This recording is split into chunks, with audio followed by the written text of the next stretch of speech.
ጌታዬ መልሰኝ እኔም መለሳለሁ ልቤን ካንተ ሌላ ለማን እሰጣለሁ? አይኖች የሚሞሉ የጸጸትን እንባ ደግሞም ተመልሼ ወደ እቅፍ ልግባ ደግሞም ተመልሼ ወደ ቤት ልግባ።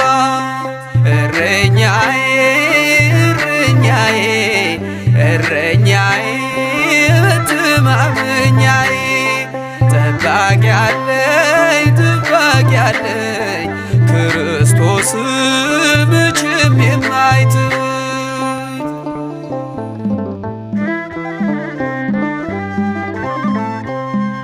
የበጎች እረኛ ቸሮ ጌታችን ያድነዋል ፈጥኖ በእርሱ ያመነውን መዝጊያን ለሚያንኳኳ